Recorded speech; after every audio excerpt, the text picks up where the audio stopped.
Paz do Senhor, meus amados irmãos, amém, irmãos?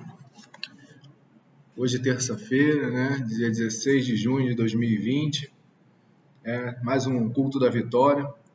Espero que os irmãos estejam bem, né?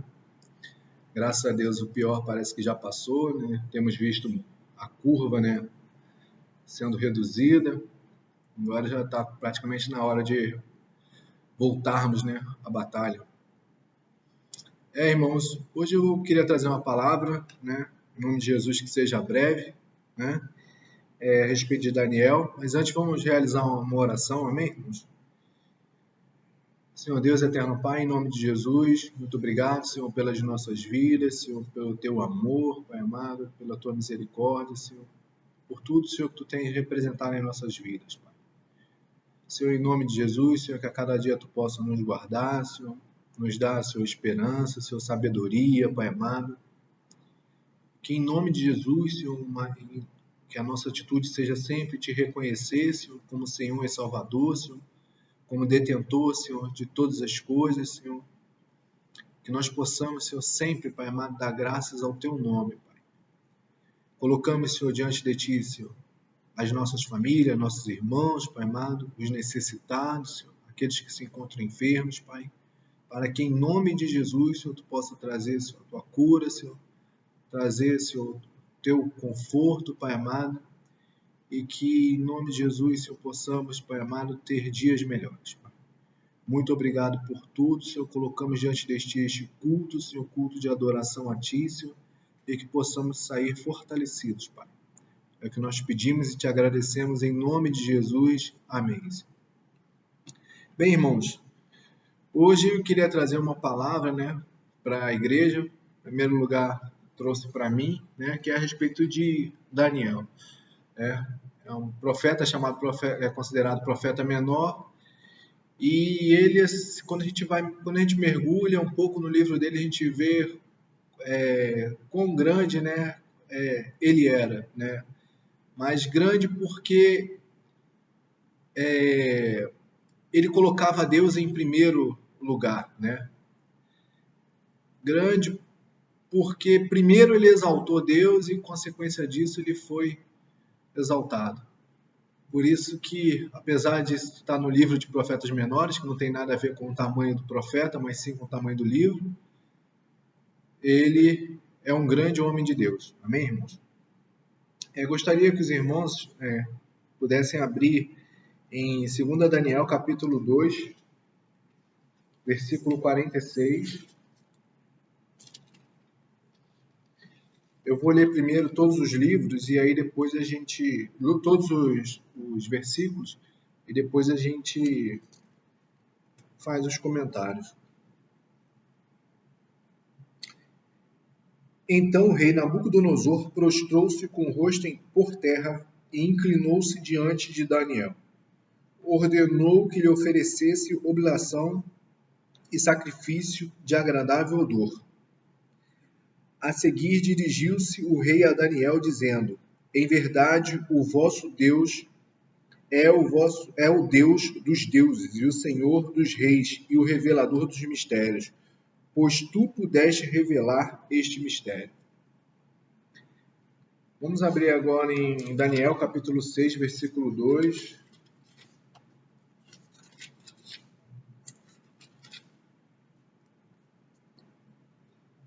Aprouve a Dario estabelecer sobre o seu reino 120 sátrapas, os quais distribuíram por todo o reino, e estariam submetidos a 3 ministros, um dos quais era Daniel, a quem os sátrapas deveriam prestar contas. Amém, irmãos? Por enquanto vamos ficar apenas com esses 2 textos. E é interessante o seguinte, né? Esse grande homem de Deus, ele passou por simplesmente 2 reinos, tendo um destaque absurdo nos 2 reinos. Primeiro com o reino de Nabucodonosor, que era ali o Império Babilônico, né? E aí a grande ideia do que a gente pode tirar de marcante ali foi a interpretação dos sonhos, né? E a gente acabou de ler, né, o próprio Nabucodonosor se prostrando, né, diante de Daniel. E já no capítulo 6, versículo 2, a gente vê o seguinte, a gente vê, né, o rei Dario colocando Daniel como um dos 3 ministros, um dos 3 homens mais importantes do seu reino. Agora é interessante analisarmos por quê. Daniel, ele era de Judá, ele não tinha nada a ver com a Babilônia, não tinha nada a ver com o Império Persa, com o Império Medo, mas ele foi destacado nos 2 impérios, né? E o que ele fez para ser destacado pelos 2 impérios? Simplesmente ele se prostrava diante de Deus e o adorava, né? Isso aí é coisa que a gente às vezes quer inventar muita roda, quer achar algumas explicações, fazer textos gigantes, mas primeiro a gente tem que fazer o simples, e o simples é nos colocarmos diante de Deus, reconhecermos, né, a nossa insignificância, clamarmos pela sua misericórdia e a partir daí arregaçar as mangas, né? Então a gente observa, né, pelos textos, né, eu não vou ter tempo para colocar todo o livro aqui, mas que Daniel ele se coloca, né, diante de Deus e ele faz isso com metodologia, né? Ele se coloca 3 vezes ao dia. Ele coloca aquilo ali como da mesma forma que você se alimenta, ele também se colocava ali como adorador de Deus, né? 3 vezes ao dia. Isso nos mostra, né, que simplesmente é um alimento espiritual, era aquilo que o fazia, né, resistir, aquilo que lhe dava suporte, né, para ele aguentar as pressões. Porque não nos enganemos, irmãos. Com certeza ele deve ter pressões que nem toda a igreja metodista ortodoxa tem em seus ombros, né? E às vezes a gente acha que o nosso problema é o maior do mundo, mas quando nós olhamos e observamos a vida desses grandes homens, nós vemos o quanto nós somos significantes e o quanto nós damos dimensões àquilo que não merece as dimensões que nós damos, né? Outro ponto que merece destaque são os métodos de Daniel. Oração, preparação, consagração, né? Então, eu já tinha falado da oração, mas perceba que ele se prepara, ele se consagra. E da onde a gente tira o embasamento para dizer que ele se prepara e se consagra? Do momento em que são postas coisas, comidas, né, diante do rei, ou seja, manjares, e isso aí a gente pode estender a interpretação para as coisas boas que o rei usufruía, e ele, para se sentir, para se colocar como separado, né, porque ele sabia que aquilo ali existia também um sacrifício, ele pega e não deseja esses manjares, né? Ele se abstém dessas coisas. E da mesma forma, isso nos traz ensinamento, né? Que nós devemos nos abster daquilo que tem nos desfocado, daquilo que tem nos tirado da presença de Deus, daquilo que tem nos afastado, que tem prejudicado o nosso crescimento, né? E aí, outra coisa também, e aí que a gente deduz que a partir dos métodos, né? Daniel ele passa a ter, né, a partir dos métodos, ele tem relacionamento com Deus, né? Porque ele se coloca, né, ele deixa de se esquecer de se relacionar com Deus, né? Se é que um dia se esqueceu, mas isso trazendo para as nossas vidas.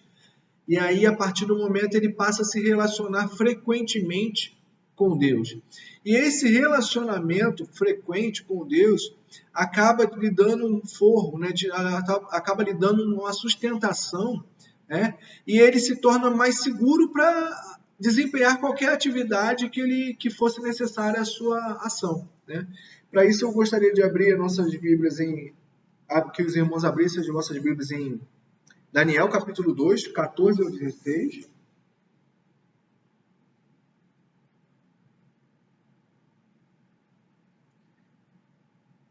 Mas Daniel dirigiu-se com palavras prudentes e sábias a Arioque, né? A minha Bíblia é a versão de Jerusalém, pode ser que esteja diferente, né, dos irmãos, chefe da guarda real, que havia saído para executar os sábios da Babilônia.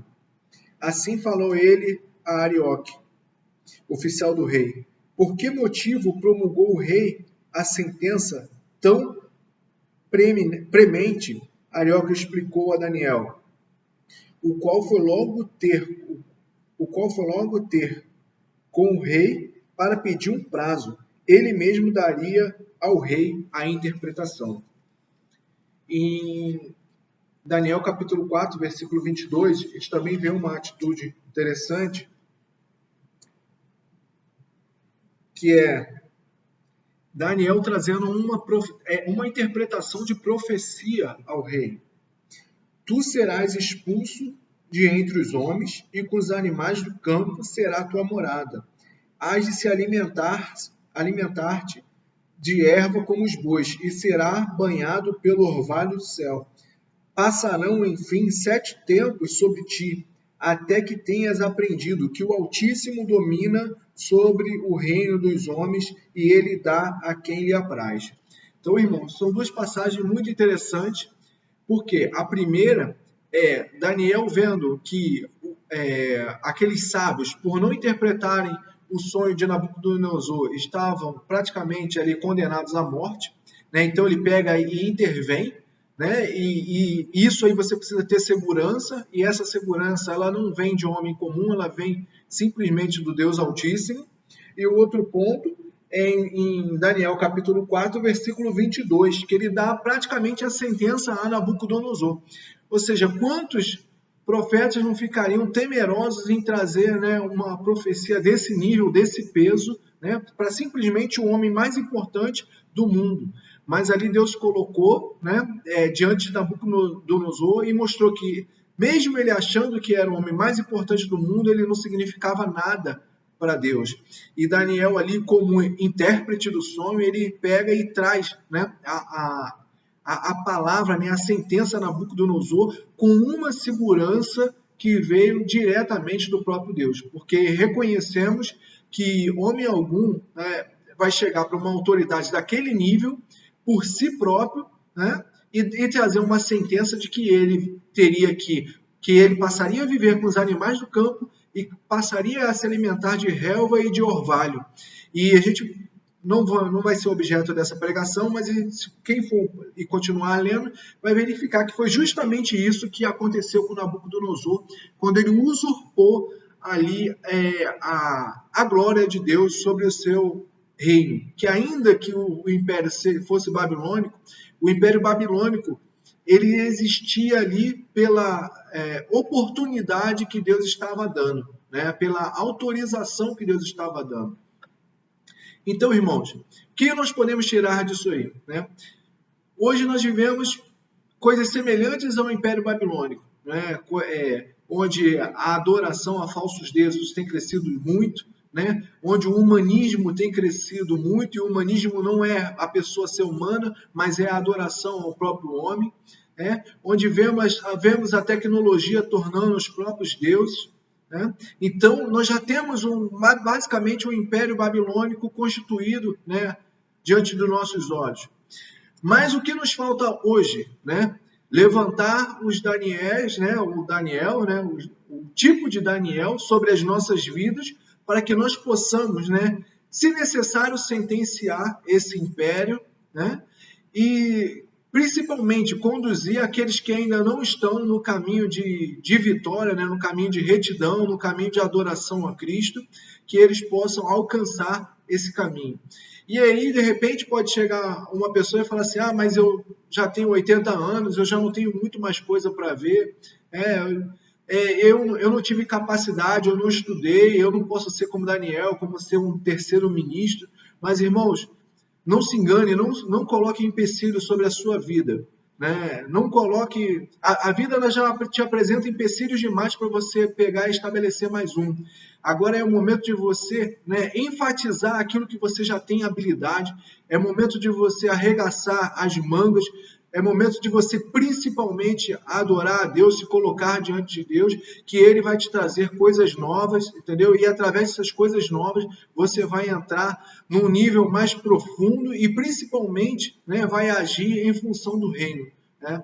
Nós cremos que da mesma forma que existe um tempo de apostasia, também existirão aqueles que sustentarão como santos da tribulação, né? Sustentarão todo esse período de amargura, mas que serão um porto seguro, um lugar de conforto para muitas pessoas, né? Seja com a ajuda das mais diversas financeiras, né? Mas também com apoios ideológicos, com apoios, né, espirituais, com coberturas espirituais. Então, irmãos, você hoje está sendo chamado para batalhar esta guerra, né? Assim como você foi chamado a todo tempo, mas hoje é um momento de você se colocar um marco na sua vida, né? Não permitir, não admitir que você seja ridicularizado ou minimizado, ou que Satanás venha falar ao seu ouvido que você não é capaz. Hoje é o momento de você arregaçar as mangas e colocar um marco na sua vida e se colocar como uma nova pessoa, uma pessoa capaz de vencer qualquer obstáculo, mas não pelas suas forças, mas porque o Deus dos exércitos, o Deus Altíssimo é contigo. Então, irmãos, não se assuste, né?